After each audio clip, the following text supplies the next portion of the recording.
Hazrat Maud, may Allah be pleased with him, delivered countless lectures filled with wisdom, one of which has now taken shape as the book The Way of the Seekers.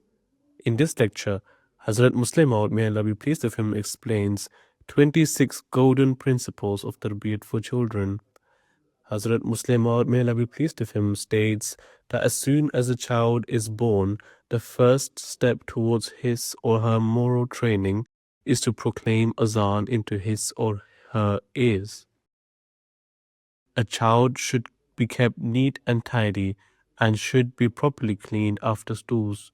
Some might say that this particular chore belongs to the mother. This is true, but it is equally true that the mother will perform it properly only if the father is properly orientated in this regard.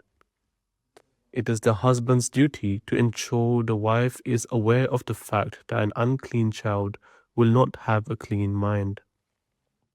Unfortunately, not much attention is paid to this matter.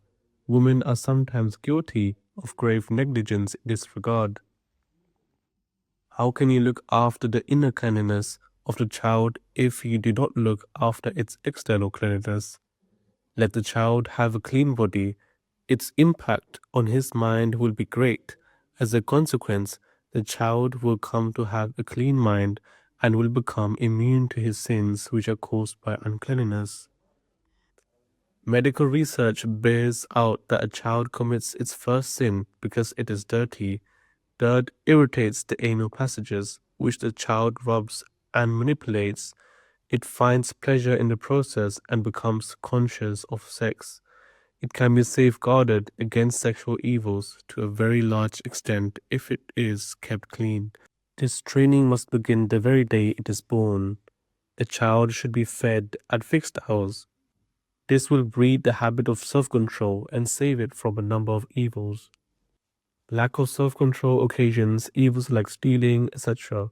Such a child does not learn to resist temptation. The fault lies with the mother, who is ever ready to feed the child anytime it cries. It is a great mistake not to inculcate regular food habits in the infant and in the grown-up child.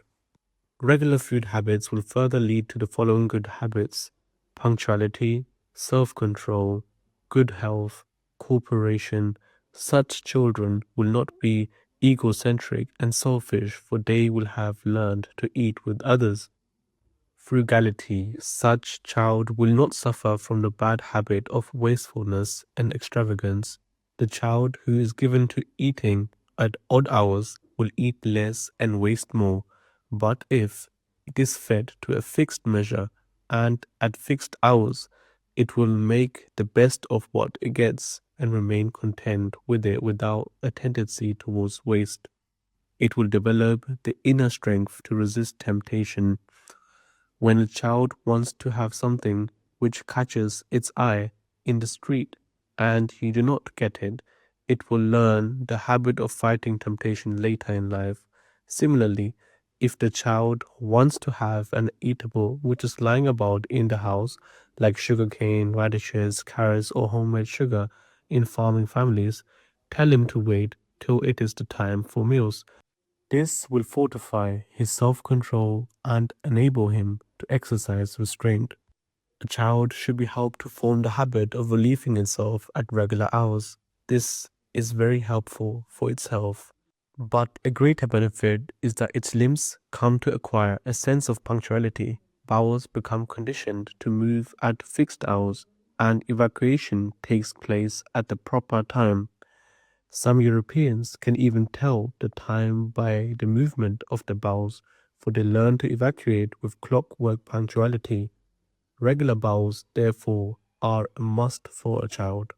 The child who learns to perform its natural functions regularly readily forms the habit of praying and fasting. Also, he learns not to delay performing national duties. It curbs displays of ill temper and petulance. The main cause of such tantrums is irregularity, particularly irregularity in food habits. For instance, the child is busy playing. Mother summons it to come and eat. It fails to turn up when it does. Mother wants the food to be heated for it. The child is hungry. It fumes and frets, for it is late for its meal. It is hard to stand the pangs of hunger, hence it outbursts of rage. Food should be served according to a prescribed measure. This will teach the child contentment and discourage gluttony. A child should be given a variety of foods. It should have meat, vegetables, and fruit, for dietary habits affect morals, and a variety of food is necessary for a variety of morals. It should have more vegetables than meat, as meat excites, and in childhood there should be as little excitement as possible. As a child grows, it should be asked to do small tasks under the guise of play acting. It should be asked to fetch a utensil, to replace or carry an object, and do sundry other small tasks.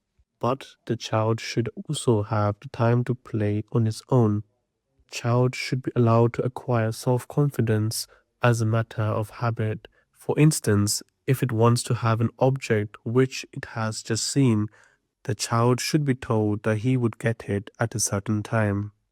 Hiding the object is no solution, for it will imitate and try to hide things which will breed the habit of stealing. Watch part 2 to learn the rest of the golden principles of Tarbiyyat set out by Hazrat Muslim Maud, Hazrat Anhu.